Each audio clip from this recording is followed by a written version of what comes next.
रावलपिंडी की मुकीम हूँ। मैं ट्रैवल एजेंसी में काम करती हूँ। मेरे साथ फवाद नामी शख्स ड्राइवर गाड़ी पे मेरे साथ जॉब करता था। वो शख्स मुझे शादी निकाह का लालच देके मेरी इज्जत लूटता रहा और साथ में मेरे से 15 लाख वसूल किया कि तुम मेरी बीवी हो। निकाह का झांसा देकर वो शख्स 7-8 माह से मुझे किराए के मकान में साथ रखा हुआ था और कुछ वीडियोस उसने बनाई हुई थी जिसपे मुझे ब्लैकमेल करता रहा कि आपने बाहर किसी को कुछ नहीं बताना। अगर आप बाहर बताएंगी तो मैं आपकी वीडियो और आपकी तस्वीरें व्हाट्सएप पे अपलोड कर दूंगा। मैं काफ़ी मजबूर होके मैंने रमज़ान से पहले ये दरख्वास्त पीरुदाई थाना में करवाई है। मेरे साथ फवाद नामी शख्स ने 7-8 माह मुझे कम्प्लीटली यूज़ करके मेरी 1.5 माह की प्रेगनेंसी उसने मिसकैरेज करवाया। मिसकैरेज करवाने के बाद उस शख्स ने किसी अवैस नामी शख्स को लेके आके फिर से मेरी इज्जत पे तो एक और दबा लगाने को चला कि ताकि मैं कल को मुजरिम ना साबित हो। उस शख्स को मेरे साथ ये काम करने पे भी उसी शख्स ने मजबूर किया और मैं उस वक्त होश में नहीं थी जब उसने इस शख्स को कॉल की। मैंने फवाद से ये बात पूछी है कि आप किससे बात कर रहे हैं। उस शख्स ने मुझे ये कहा कि दोस्त है, उसके पास रहने की जगह नहीं है, कुछ टाइम के लिए आएगा चला जाएगा। इन्होंने मुझे कुछ मेडिसिन दी, कुछ नशा और चीज़ें खिलाई हैं, जो चीज़ें मैंने खाई मैं होश में नहीं थी। मुझे नहीं पता कि वो शख्स मेरे साथ क्या क्या करता रहा, लेकिन जब मुझे मेरी फ्रेंड कुछ टाइम बाद आई है मेरी तबीयत का पता करने का, क्योंकि काफ़ी दिन से मेरी तबीयत बहुत ज़्यादा ख़राब थी। जब मेरी फ्रेंड आई है मैं किसी होश में नहीं थी, मुझे कुछ नहीं पता था। उन्होंने मुझे कपड़े पहनाए हैं, पानी पिलाया और मुझे पूछा है कि आसिया आपकी ये हालत क्यों बनी हुई है, क्या हुआ है। लेकिन मैंने रोते हुए उनको जवाब दिया कि मुझे कुछ नहीं पता। उन्होंने क्या आपके जिस्म पर ये निशान, ये धब्बे क्यों पड़े हुए हैं। मैं उनको क्या जवाब देती, मुझे नहीं पता था मेरे साथ क्या हुआ है। वो मेरे साथ उसी वक्त गई है। हमने पीरुदाई थाना में दरख्वास्त जमा करवा दी। आज से 3 माह पहले मैंने वो दरख्वास्त पीरुदाई थाना में दी है। रमज़ान से पहले की मैं पीरुदाई थाने में चक्कर लगा के थक चुकी हूँ, लेकिन उन लोगों ने इसके खिलाफ कोई कार्रवाई नहीं की। वहाँ से मैंने वो दरख्वास्त उन लोगों से पूछ के जब उन्होंने कुछ नहीं किया, मैंने कोर्ट में अपनी अपील दायर की।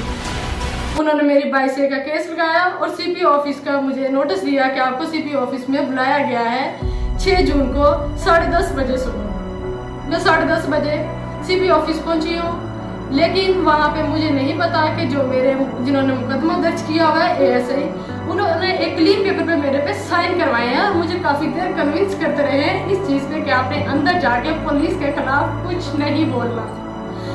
मेरे साथ जो हुआ, उन्होंने मुझे बहुत भी बोलने का मना कर दिया कि आप ऐसा कुछ नहीं बोलेंगी, आप अंदर जाके ये बात करेंगी कि मैंने एप्लीकेशन नहीं दी हुई थी, मैंने जस्ट इतनी बात की है कि भी मेरी उससे सुलह करवा दे, जबकि मैं इन चीज़ों से बिल्कुल नावाकिफ थी।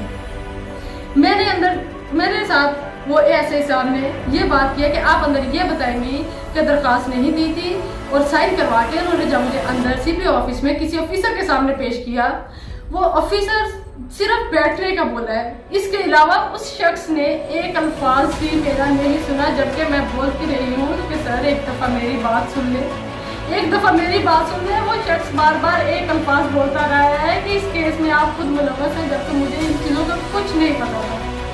उस शख्स ने मुझे बार बार एक ही बात कि मैं आप पे भी पर्चा करूँगा, जबकि मैं इन चीज़ों से बिल्कुल नावाकिफ हूँ। फिर उस शख्स ने मुझे वहाँ से कहा आप यहाँ से चली जाए। मेरी कोर्ट में तारीख 8 तारीख रखी है। मैं बाहर आई हूँ, मैंने ASI साहब से बात की। आगे से ASI साहब मुझे वही बात कि आपको जो पूछेगा आपने यही जवाब देना है कि पुलिस वाले तो मैंने एप्लीकेशन नहीं दी थी, मैंने सिर्फ बात की थी, जबकि ये लोग DSP साहब, SHO साहब, हार्ट ऑफिसर के सामने लोगों ने मुझे भेजा है, लेकिन मेरी कोई कार्रवाई मेरे इस केस के खिलाफ कुछ नहीं हुआ। मुझे 3 माह हो गए, आखिर मैं भी बेटी हूँ किसी की, मुझे भी इंसाफ चाहिए। मुझे वज़ीर-ए-आज़म इमरान खान, चीफ जस्टिस वज़ीर-ए-आला पंजाब से रिक्वेस्ट है इस चीज़ की कि मुझे इस चीज़ का इंसाफ चाहिए। अगर आज मेरे साथ ये हुआ है, मैं इस चीज़ में आवाज़ उठा रही हूँ, कल को किसी और की बेटी के साथ ना हो।